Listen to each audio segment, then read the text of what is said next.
this thing on? Because it's getting ready to be on. Hello everybody and welcome to Bell Ringer. My name is Greg Pokricki. Your guest name today is Essence Sweat.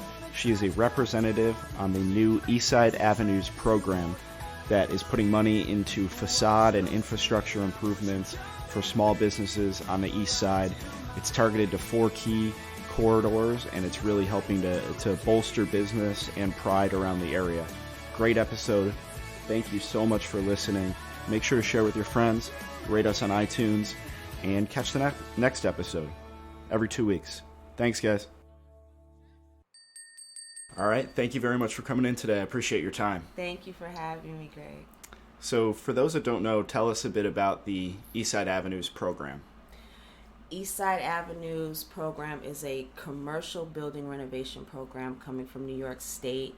It's the part 2 of the Buffalo Billions, so it's designated specifically for the east side, 4 corridors, $500,000 each for commercial renovations. Interior as well, a facade, exterior, and then also interior, dealing with the functions of the building, HVAC, electrical, plumbing, things of that nature. But really priority is facade. And what are those 4 corridors that the program is targeting? Yeah. So you have MLK Fillmore, which is 1. And then you also have Jefferson. And then you have, MLK and Fillmore is actually 2. And then you have Jefferson and our Bailey Avenue. Yeah. Okay. And for those that aren't familiar with the east side, what about those 4 streets or those 4 corridors that are so important to make these facade and more infrastructure improvements? Why it's so important? I mean, to invest in Buffalo is to invest in Buffalo as a whole. We all work as a function. It's just like the spirit of Buffalo is being able to link and work together and pull resources and make things happen. That's what I felt coming into Buffalo. And so being able to have full areas of Buffalo thriving and working together to fuel the whole of Buffalo is really important. It's like having a piece of your body that's just not functioning. It's a large piece. It's like a whole system. You know what I mean? Like if your intestinal system wasn't functioning or your electrical, things are not going to be fully operational. And so investing on the east side is really important because there are a lot of thriving businesses and people that have wonderful input and value in the community and are here to do what we all came to do, is to build and live in a wonderful life, together. And I think that Buffalo is coming to a place, especially on the east side, where it's like, okay, we have to look at things that we haven't looked at for a little while, Right. So, and it's all coming down, and I think everybody wants to do the right thing, and the money is going where it's supposed to go. So it's important that we make the most of it, that the east side embraces it, and we use it as an anchor for more funding. So, yeah. And how long ago did the program launch, and the website and all the amazing videos that we were just talking about off mic? Yeah, the website just launched for Eastside Avenues just recently. That's the biggest launch that we have. So that's eastsideavenues.org. It goes through several different programs, introduces the program. But ESD, Empire State Development, has been working in putting this together. I was brought on board in September when they knew things were going to move forward. How long before that, I'm not quite exactly sure, but I know it's been more recent, longer in the making, but recent in the coming in together and actually implementing it. So yeah, that's where we're at. And can you talk a little bit about in that implementation process? Obviously you're in the early phases, but the community engagement that you guys are going through and talking to the folks that are actually going to be benefiting from these improvements. Yeah, actually there's going to be a talk February 5th at the Northland Training Center, where they're going to go through and introduce the program as a whole to the community at large. We've already had, talks with and information sessions with business owners and shared it in that way. So now it's coming out to the larger community, and they'll be involved in terms of being able to see the impact of what they've already spoken about the need being. This is the actual implementation of what was requested in many surveys, and just talking with business owners about being able to have access to funding like this that hasn't been really accessible to them. It's been available, but not really that accessible to them. So the public is going to see the fruit of that input. And then also, there's always ways to partner and keep the momentum alive and keep things flowing, and whoever has ideas and thoughts on how to move things forward are always welcome. It's in the flow, right? So, right. Yeah, we look forward to that. So that's February 5th at the Northland Training Center. The time, you got to look it up. I think it's 6 o'clock. I can't say. Okay. I look that up. Mm-hmm. And so you talked about where the money in this program is going, a lot of it towards facades. Why do you think that that's an important place to start in the revitalization of these corridors?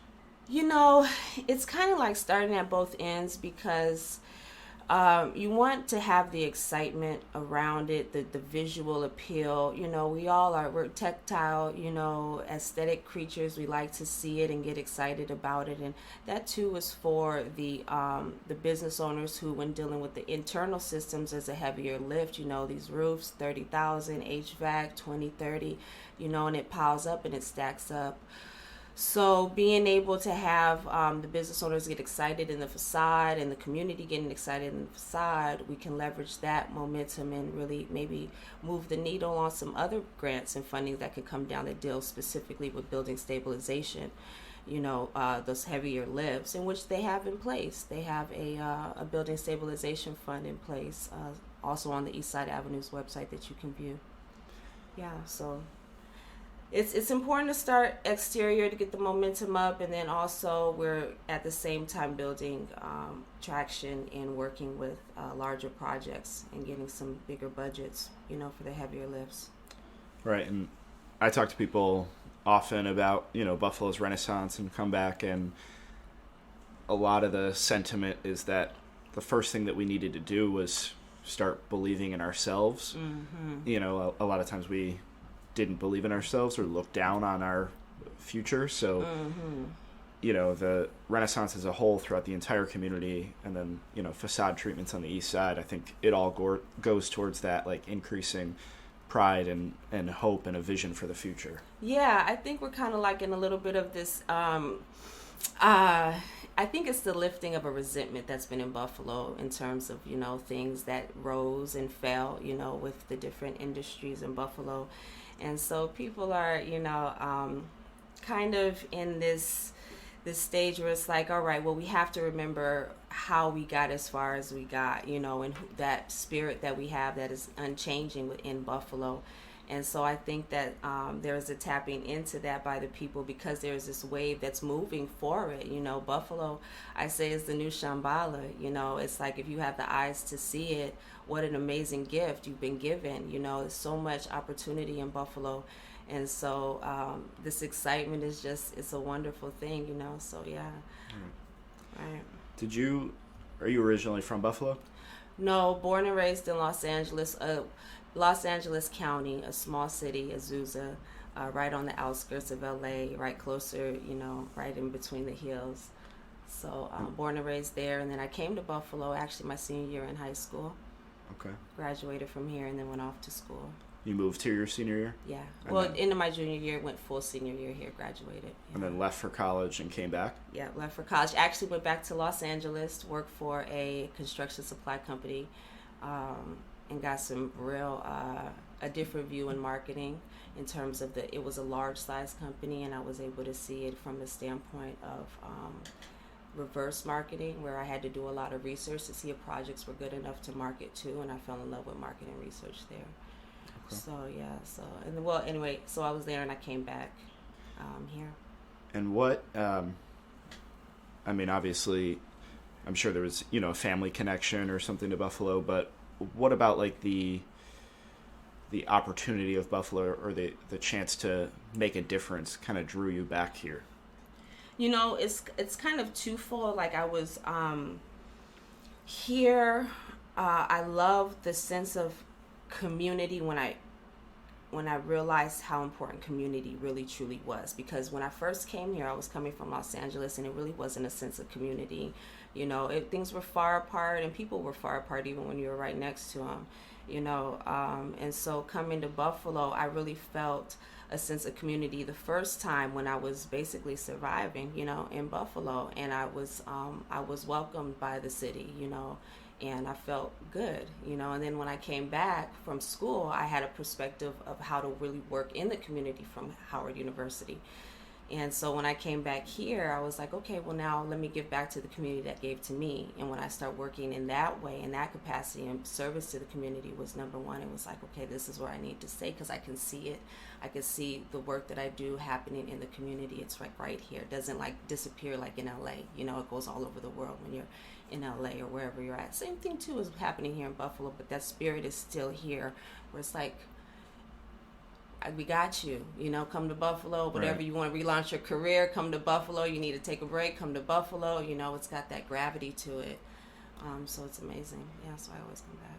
Yeah, we're trying to, so we launched our talent attraction campaign, Be in Buffalo. Mm-hmm. And one of the bigger messages of the campaign to young professionals is the difference that you can make here, and the impact that you can have in the community. It doesn't, you're not just a number, basically. Mm-hmm. Like you might be in a LA or New York, there's room to have impact. Right, exactly. It's amazing.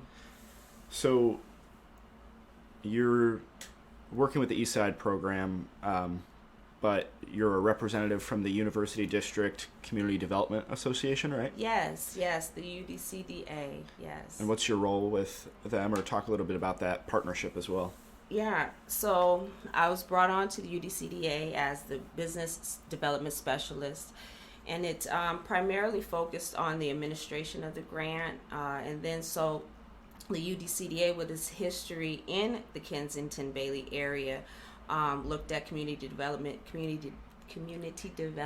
as a whole. I only say community development like a trillion times, but so and said, business development is really integral, and it's an important part. So let's take on the grant, let's administer the grant, and then let's also begin to work to put the business association on its feet and operating and functioning. So let's adopt the association, Bailey Business Association, dedicate hours to that administration and direction.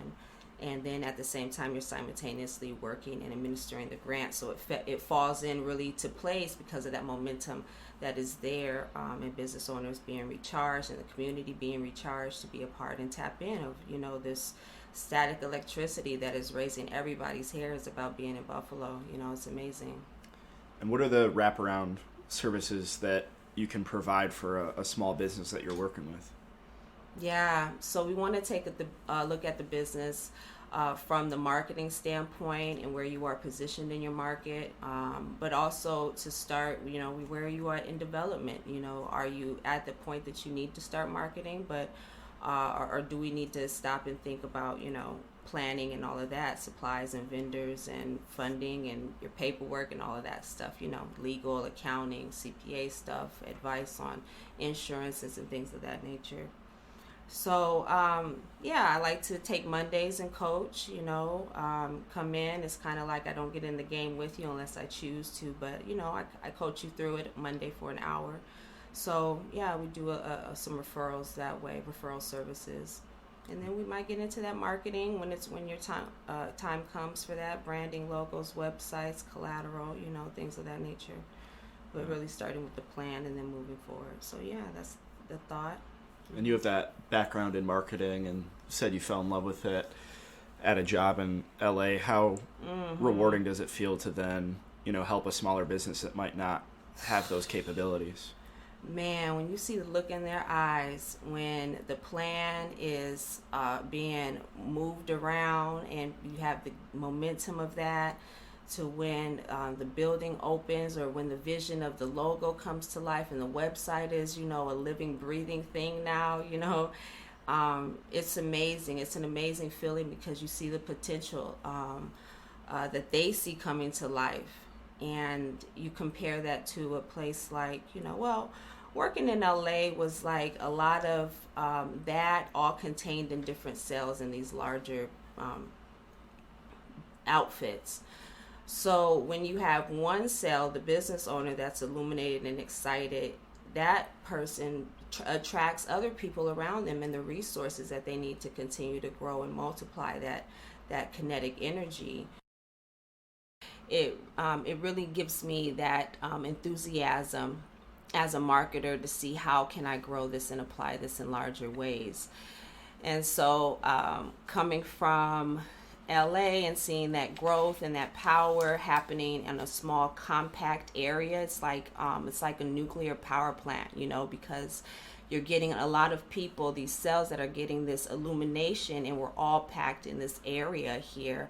So if we can like network and pull things together, and that's why it's important to have these referral systems and these things in place where we can pinpoint where people can go to get the resources that are out there, you know.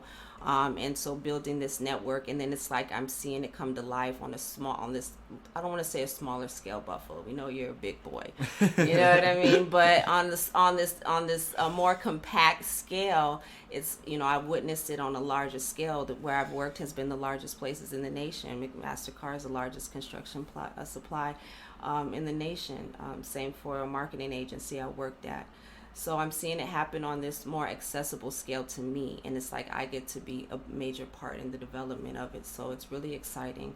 It's exciting to see business owners realize that, you know, there are people out there that will help you, and it's not going to be a burden on you, you know what I mean? So that we're in here together, partnering together. I know what it's like to be an entrepreneur. I've been an entrepreneur for 13 years. I worked as a consultant mainly. I had a small outfit for just a couple years with a few people working with me, but mainly a consultant for this time. So I know what it's like, you know, and, right. And it feels good to be able to be in a position to apply some relief, right? So right. That's cool. When you look 5 or 10, 15 years into the future, what do you see for the east side of Buffalo? Oh, okay, let me go there. Get in the right headspace. Right. You know, I see myself walking, right, and I'm looking down, and I see nicely paved streets, sidewalks, really nice. You know, I see trees and planters. I see shade. I see buildings that are attractive and compel you to want to walk in. I see well-lit storefronts. I see cleanliness. I see smiling faces, you know. I see the spirit of the people of Buffalo manifested in its surroundings, and I think that's the piece that we're getting to right now. You know, is that it's coming into our lives. It's been in us, and now it's being released. And so I see that in 15 years. I see new people, new faces. I see taller buildings. I see a lot of technology. I see Buffalo leading in technology, and being able to attract some very interesting people and players in the game to this beautiful place, this magical world. Like, get here. Right. Well, that is a beautiful picture to paint, and thank you so much for doing your part to get us to that point. Before I let you go, we have a couple hard-hitting Blizzard round questions that we always like to end on. Where's the music? I know. The Rocky. I should throw some Rocky music in for it. We'll do it in post. If you were a flavor of ice cream, what would you be? I would be chocolate mint. Absolutely. Book or TV show that you'd recommend? The book of your life and the vision, the television that you cast on the world. Like, you have to live your own. I can give you a book, but it's nothing compares to your own and experiencing your own authoring, you know. That's a great answer. Text or phone call? What about the face-to-face? You wanna meet? Okay. Yeah, like, let me touch it. I want to see, you know? Yeah. Right? So, but text or phone call? It depends. It depends on the situation. All right. Bills or Sabres? Oh, my God. Lakers? All right. No, that's a fine pick. I'm sorry. Oh, and God bless. And we just spend a little time, a little moment there, because, yeah, that was a lot. Well, you know. Yeah. All right. We're recording the week that Okay. Kobe Bryant just passed away, so Yeah. is it an appropriate and great answer? Two more for you. Hiking or skiing? Oh, skiing. Okay. And last question, most important, chicken wings, drumstick or flat? Plant-based. Plant-based. Okay. You're not the first to say. Drumstick. Okay. Yeah. Drumstick. Thank you so much for your time. Really appreciate it. Thank you, Greg. It's been amazing, man.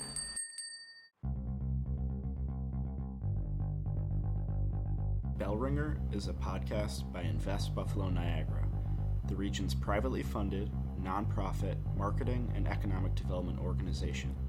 Please rate this podcast, follow our social media channels, and read our blog at buffaloniagara.org for the best of Buffalo Niagara. Come grow your business with us.